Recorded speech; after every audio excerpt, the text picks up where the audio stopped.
39। उत्तराखंड में सम्राट अशोक के शिलालेखों की एक प्रति कहाँ मिली थी? अ. नैनीताल, बी. पौड़ी, सी. टिहरी, डी. कालसी। उत्तर डी. कालसी नामक स्थान उत्तराखंड के देहरादून जनपद में है। यहाँ से अशोक का शिलालेख प्राप्त हुआ है। 40। कलिंग युद्ध का विवरण हमें ज्ञात होता है। अ. 13वें शिलालेख द्वारा, बी. रोमिन स्तंभ लेख द्वारा, सी. हवेनसांग के विवरण द्वारा, डी. प्रथम लघु शिलालेख द्वारा। उत्तर अ. कलिंग युद्ध की जानकारी अशोक के 13वें शिलालेख से प्राप्त होती है।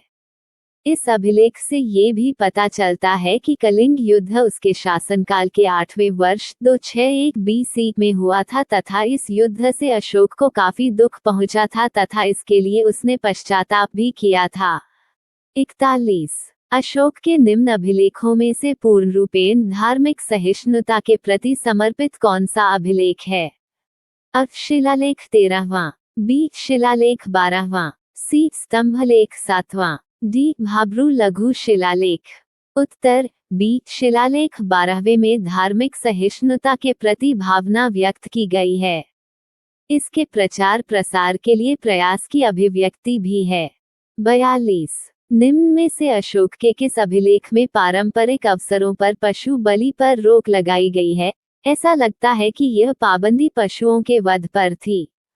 अ. शिला अभिलेख प्रथम, बी. शिला अभिलेख 5वां, सी. शिला अभिलेख 9वां, डी. शिला अभिलेख 11वां। उत्तर अ. अशोक द्वारा पशुबलि पर रोक का साक्ष्य अभिलेख प्रथम द्वारा प्राप्त होता है। इस अभिलेख में यह वर्णित है कि पशुओं की बलि न चढ़ाई जाए तथा न कोई उत्सव का आयोजन किया जाए। 5वें स्तंभ लेख में भी अशोक के राजगद्दी पर बैठने के 26वें वर्ष बाद जीव वध को वर्जित बताया गया है। 43। मौर्य काल में टैक्स को छुपाने चोरी के लिए इनमें से क्या दंड दिया जाता था? अ. मृत्युदंड, बी. सामानों की कुर्की जब्ती, सी. कारावास, डी. उपरोक्त में कोई नहीं। उत्तर अ. मेगस्थनीज कृत इंडिका में यह उल्लेखित है कि मौर्यकाल में 30 सदस्यों की विभिन्न समितियां थीं। नगर प्रशासन के संचालन हेतु समितियां थीं। प्रत्येक समिति में 5 सदस्य होते थे। बिक्री कर को वसूल करने की जिम्मेदारी छठी समिति की थी। बिक्री कर की चोरी करने वालों को मृत्युदंड दिया जाता था। 44। मेगस्थनीज ने भारतीय समाज को कितनी श्रेणियों में विभाजित किया? अ. 4, बी. 5, सी. 6, डी. 7। उत्तर डी. मेगस्थनीज के अनुसार मौर्यकाल में भारतीय समाज 7 श्रेणियों में विभाजित था। 1. दार्शनिक, 2. कृषक, 3. पशुपालक, 4. कारीगर, 5. योद्धा, 6. निरीक्षक, 7. मंत्री। 45। वह स्रोत जिसमें पाटलिपुत्र के प्रशासन का वर्णन उपलब्ध है? अ. दिव्यावदान, बी. अर्थशास्त्र, सी. Indica, D. अशोक शिलालेख। उत्तर सी. मेगस्थनीज कृत इंडिका में पाटलिपुत्र नगर की प्रशासन व्यवस्था का वर्णन है।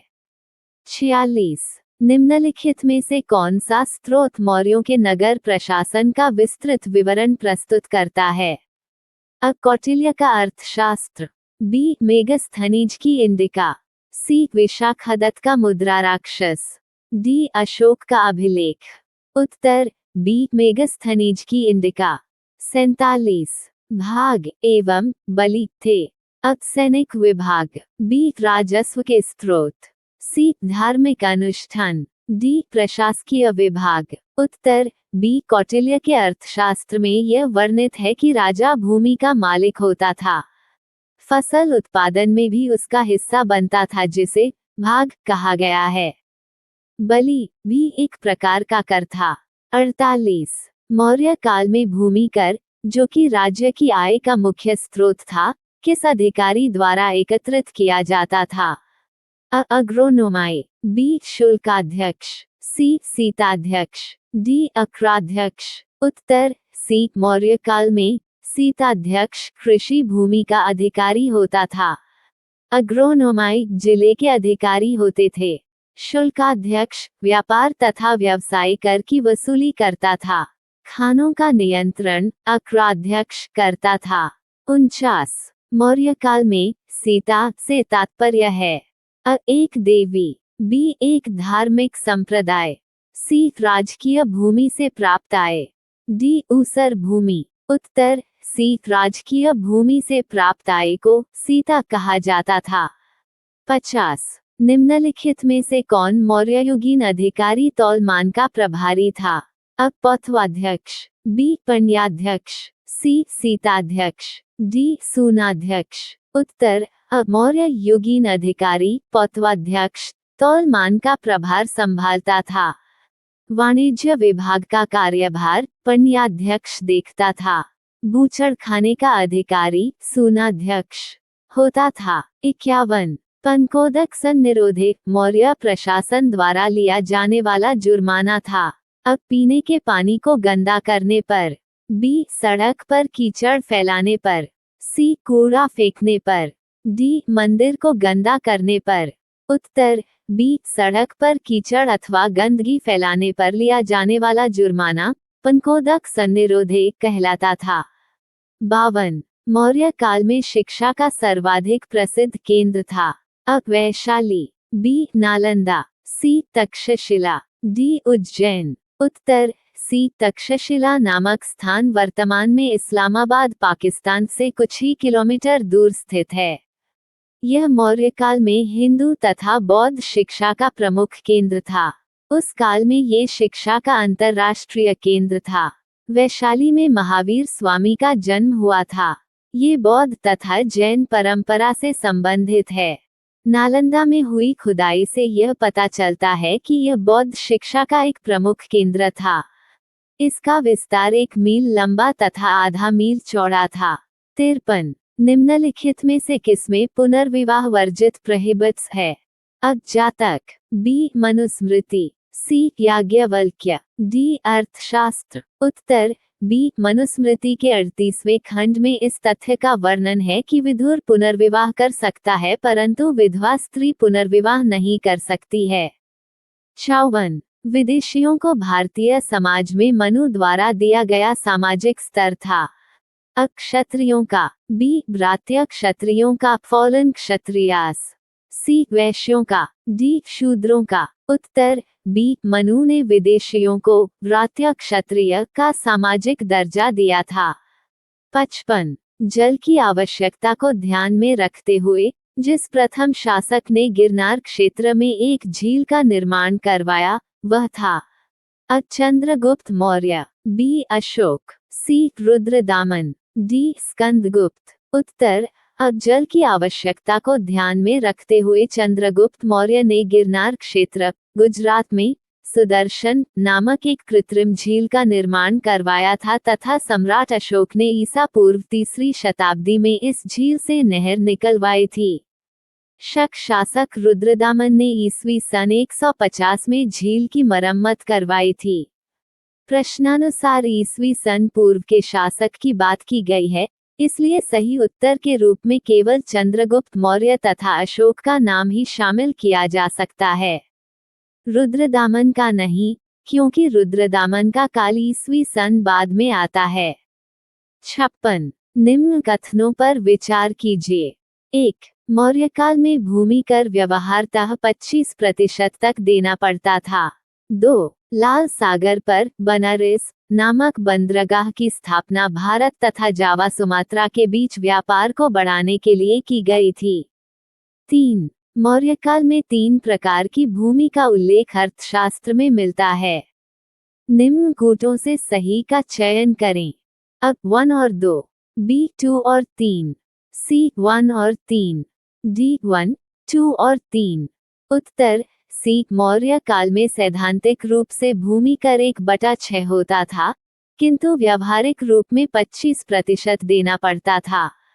लाल सागर पर बनारस नामक बंदरगाह की स्थापना भारत और मिस्र के मध्य व्यापार को बढ़ाने के लिए की गई थी। कौटिल्य के अर्थशास्त्र में 3 प्रकार की भूमि का उल्लेख है, कृष्ट भूमि, अकृष्ट भूमि तथा स्थल भूमि। 57 सम्राट अशोक के अभिलेखों के संदर्भ में विचार कीजिए। 1. अशोक के अभिलेखों में ब्राह्मी, खरोष्ठी, आमेक और ग्रीक लिपियों का प्रयोग हुआ है। 2. मेरठ से प्राप्त अभिलेख खरोष्ठी लिपि में है। 3. शाहबाजगढ़ी से प्राप्त अभिलेख खरोष्ठी लिपि में है। नीचे दिए गए कूट का प्रयोग कर सही उत्तर चुनिए। अ केवल 1 और 3, बी केवल 2, सी 1, 2 और 3, डी उपर्युक्त कथनों में से कोई भी सही नहीं है।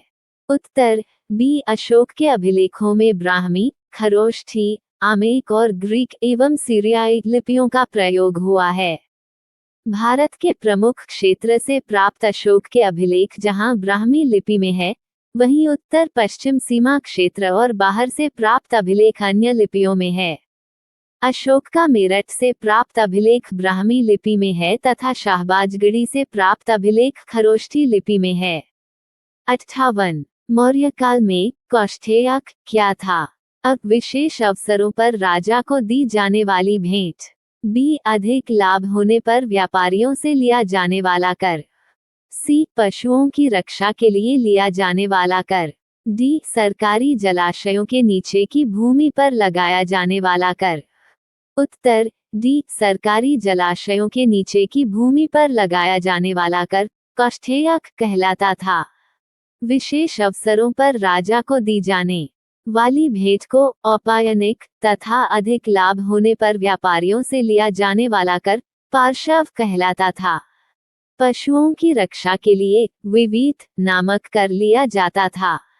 59. निम्न कथनों पर विचार कीजिए। 1. अशोक के 7वें वृहद शिलालेख में प्रतिवेदक की चर्चा की गई है। 2. उसके 13वें शिलालेख में लोगों को धार्मिक जीवन व्यतीत करने की प्रेरणा दी गई है। 3. उपगुप्त ने अशोक को बौद्ध धर्म की दीक्षा दी थी। उपर्युक्त में कौन सा से कथन सही है?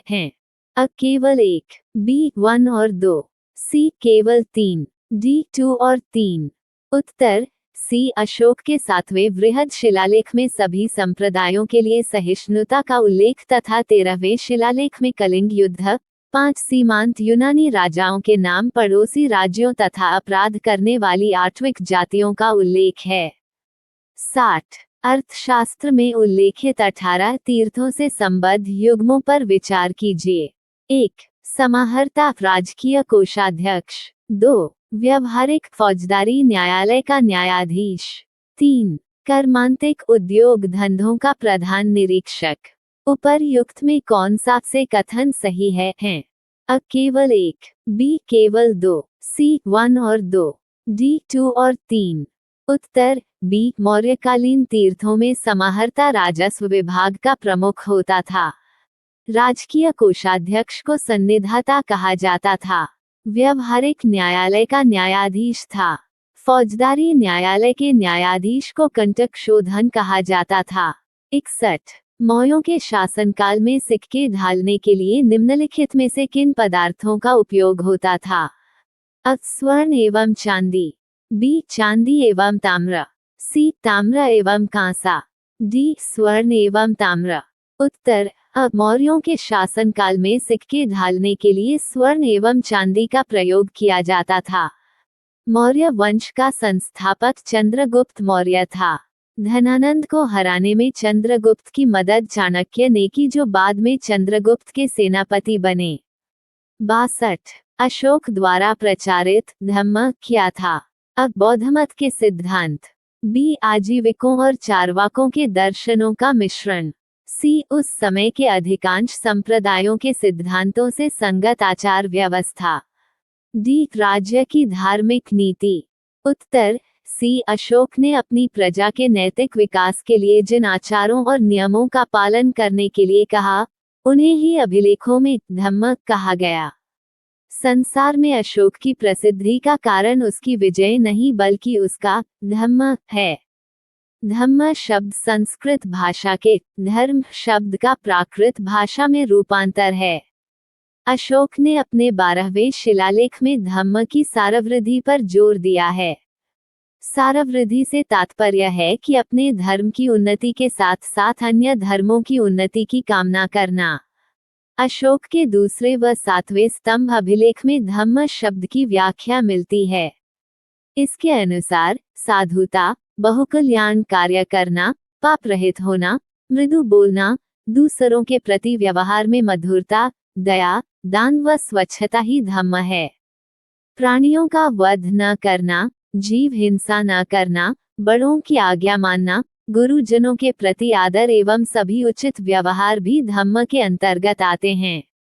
63 निम्नलिखित में से कौन सा एक युग्म समुचित रूप से सुमेलित नहीं है? अब मेगस्थनीज, इंडिका, बी अश्वघोष, बुद्धचरित, सी पाणिनि, महाभाष्य, डी विशाखदत्त, मुद्रा राक्षस। उत्तर सी पाणिनि ने अष्टाध्यायी की रचना की। ये संस्कृत भाषा में व्याकरण की प्रथम पुस्तक है। मेगास्थनीज जो कि सेल्यूकस निकेटर का दूत था ने इंडिका की रचना की। बुद्धचरित की रचना कुषाण वंश शासक कनिष्क के राज्य कवि अश्वघोष ने की। सौंदरानंद एवं सूत्रालंकार अश्वघोष की अन्य दो प्रमुख रचनाएं हैं। मुद्रा राक्षस की रचना विशाखदत्त द्वारा की गई थी।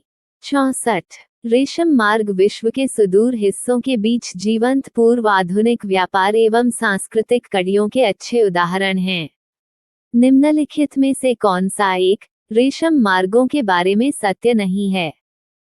इतिहासज्ञों ने स्थल पर और समुद्र से होकर अनेक रेशम मार्गों को पहचाना है।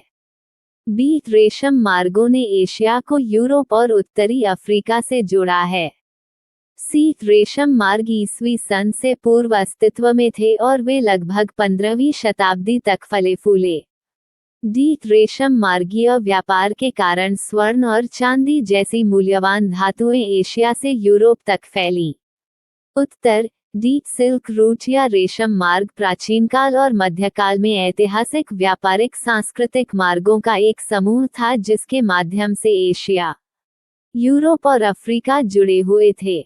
इसका सबसे जाना माना हिस्सा उत्तरी रेशम मार्ग है जो चीन से होकर पश्चिम की ओर पहले मध्य एशिया में और फिर यूरोप में जाता था और जिससे निकलती एक शाखा भारत की ओर जाती थी। 65 अत्यंत पॉलिश किए गए एकाश्म अशोक स्तंभ को जिस पांडु रंजित बालुकाश्म के एकल टुकड़ों में से तक्षित किए गए उसे साधारणतः कहाँ की खदानों से निकाला गया?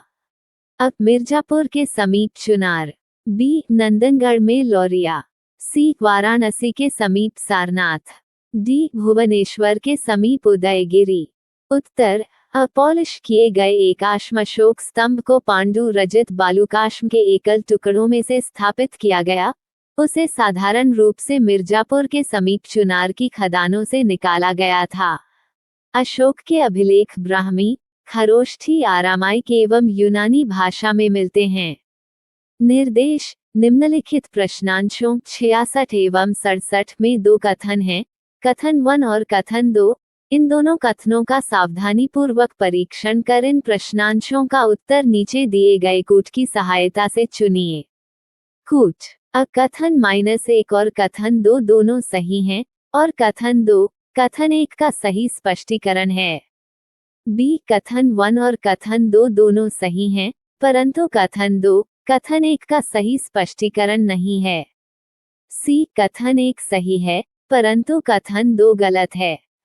डी कथन 1 गलत है परंतु कथन 2 सही है। 66 कथन 1 चंद्रगुप्त के शासन के अंतिम काल के आसपास गंगा घाटी में तीव्र दुर्भिक्ष पड़ने के बाद जैन साधुओं का भद्रबाहु के नेतृत्व में दक्कन की ओर बड़ी संख्या में पलायन हुआ। कथन 2 चंद्रगुप्त मौर्य एक साधु के रूप में जैन संघ में शामिल हुआ। उत्तर अब जैन साहित्य के अनुसार चंद्रगुप्त मौर्य के शासन काल के अंत में मगध में 12 वर्ष का भीषण अकाल पड़ा था।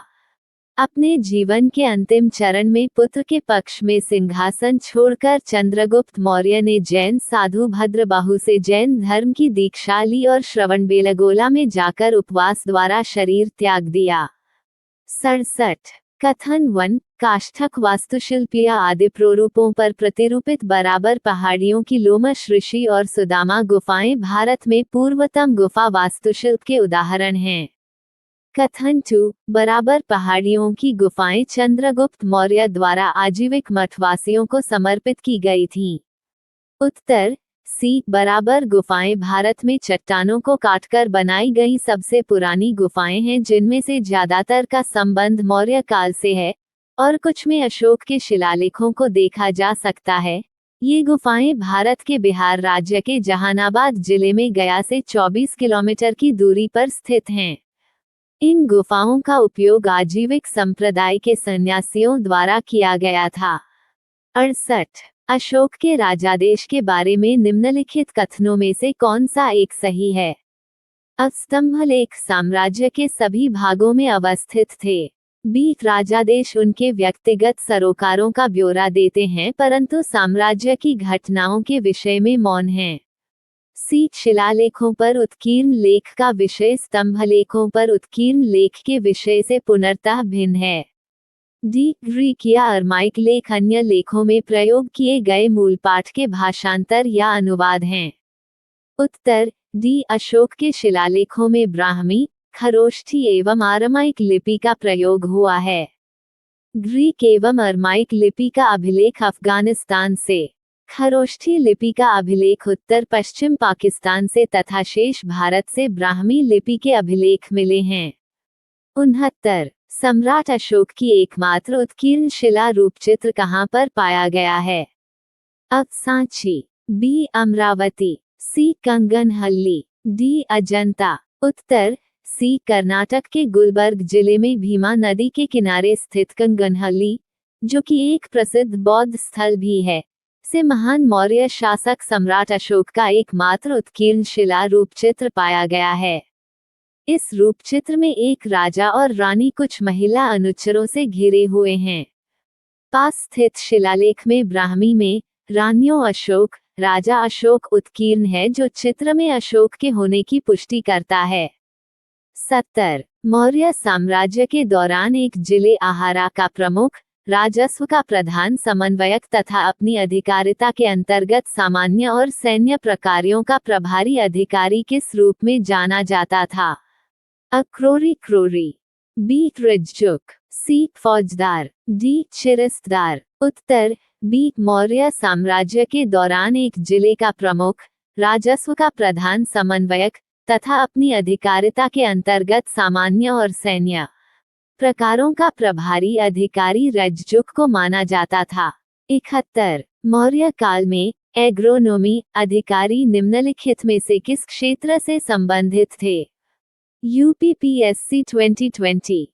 माप और तौल, बी प्रशासन प्रबंधन, सी मार्ग निर्माण, डी राजस्व प्रबंधन। उत्तर सी यह मेगस्थनीज के इंडिका विवरण से स्पष्ट है कि मार्ग के निर्माण के लिए एक विशेष अधिकारी था, जिसे एग्रोनोमोई कहा जाता था। उन्होंने सड़कों की देखभाल की और 10 स्टेडिया दूरी मापने की इकाई की दूरी पर एक स्तंभ खड़ा किया। 72 निम्नलिखित में से किस शासक ने अपनी प्रजा को इस अभिलेख के माध्यम से परामर्श दिया? IAS prelims 2020। कोई भी व्यक्ति जो अपने संप्रदाय को महिमा मंडित करने की दृष्टि से अपने धार्मिक संप्रदाय की प्रशंसा करता है या अपने संप्रदाय के प्रति अत्यधिक भक्ति के कारण अन्य संप्रदायों की निंदा करता है, वह अपितु अपने संप्रदाय को गंभीर रूप से हानि पहुंचाता है। अशोक, बी समुद्रगुप्त, सी हर्षवर्धन, डी कृष्णदेवराय। उत्तर यह उद्धरण अशोक के एक शिलालेख मुख्य स्तंभ लेख 12 से लिया गया है। इसमें अशोक का संपादन है, जो कोई भी अपने धर्म की प्रशंसा करता है, वह अत्यधिक भक्ति के कारण करता है, और दूसरों को इस विचार के साथ निंदा करता है, मुझे अपने धर्म का महिमामंडन करने दो, केवल अपने ही धर्म को हानि पहुंचाता है। इसलिए संपर्क धर्मों के बीच अच्छा है। दूसरों द्वारा प्रतिपादित सिद्धांतों को सुनना और उनका सम्मान करना चाहिए। राजा पियदसी, भगवान के प्रिय, की इच्छा है कि सभी अन्य धर्मों के अच्छे सिद्धांतों को अच्छी तरह से सीखें।